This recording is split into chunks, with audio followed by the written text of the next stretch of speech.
കിടിലൊരു chicken മന്തിയുടെ recipe പറഞ്ഞു തരട്ടെ. വെറും ചിക്കൻ മന്തി അല്ല കേട്ടോ, പെരി പെരി ചിക്കൻ മന്തിയാണ്. അപ്പോൾ ഒരു മിക്സിൻ്റെ ജാറിലേക്ക് മല്ലിയില, ടൊമാറ്റോ, ഒനിയൻ ഇതൊക്കെ കുറച്ച് ക്വാണ്ടിറ്റി കൂടുതൽ എടുക്കുക കേട്ടോ, കാരണം നമുക്ക് റൈസിന് ഇത് ആവശ്യമാണ്. ഇനി കുറച്ച് ജിഞ്ചക്കാളി പേസ്റ്റ്, പിന്നെ മാഗി ക്യൂബ്, ലെമൺ ചേർത്ത് കൊടുക്കാം. പിന്നെ ആവശ്യത്തിന് ഉപ്പും ചേർത്തിട്ട് നന്നായിട്ടൊന്ന് അരച്ചെടുക്കാം. ഇനി ആ ഒരു മിക്സിലേക്ക് കുറച്ച് കാശ്മീരി മുളക് പൊടിയും കുരുമുളക് പൊടിയും ഗരം മസാലയും കൂടി ആഡ് ചെയ്തിട്ട് നന്നായിട്ട് മിക്സ് ചെയ്തിട്ട് നമുക്ക് കുക്കറിലൊരു 3 വിസിലൊന്ന് അടിച്ചെടുക്കാം. അപ്പോൾ ചിക്കൻ വേവുന്ന ടൈമിൽ നമുക്ക് പെരി പെരി മസാല റെഡിയാക്കാം. അതിനുവേണ്ടി കാശ്മീരി മുളക് പൊടി, ചില്ലി ഫ്ലേക്സ്, ടൊമാറ്റോ സോസ്, ചെറുനാരങ്ങ നീര്, ആവശ്യത്തിന് ഉപ്പ് ചേർത്ത് കൊടുക്കാം. പിന്നെ കുറച്ച് സൺഫ്ലവർ ഓയിലും കൂടി ചേർത്തിട്ട് നന്നായിട്ടൊന്ന് മിക്സ് ആക്കി എടുക്കാം. അപ്പോൾ നമ്മളെ പെരി പെരി മസാല ഇവിടെ റെഡി ആയിട്ടോ. അപ്പോൾ റൈസ് ഉണ്ടാക്കാൻ വേണ്ടിയിട്ട് ഒരു പാനിൽ എണ്ണ ഒഴിച്ച് കൊടുക്കുക. അതിലേക്ക് ഈ സ്പൈസസ് ഒക്കെ ഇട്ടിട്ട് നന്നായിട്ടൊന്ന് മിക്സ് ആക്കി എടുക്കാം. ഇനി ഇതിലേക്ക് ഒനിയനും ക്യാപ്സിക്കം കൂടി ചേർത്തിട്ട് നന്നായിട്ടൊന്ന് സോട്ടാക്കി എടുക്കാം.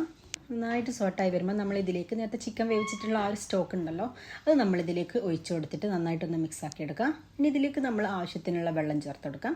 ഈ സമയത്ത് നമ്മൾ ഉപ്പ് നോക്കിയിട്ട് ചേർത്ത് കൊടുക്കാം, കാരണം സ്റ്റോക്കിൽ അത്യാവശ്യം കുറച്ച് ഉപ്പ് ഉണ്ടായിരിക്കും. ഇനി റൈസും കൂടി ആഡ് ചെയ്തിട്ട് ലോ ഫ്ലെയിമിലിട്ടിട്ട് ഒരു 20 മിനിറ്റ്സ് ഒക്കെ വേവിച്ചാൽ മതിയാവും. ഇനി നമ്മൾ നേരത്തെ വേവിച്ച് വെച്ച ചിക്കൻ നമുക്കൊന്ന് ഫ്രൈ ആക്കി എടുക്കാം.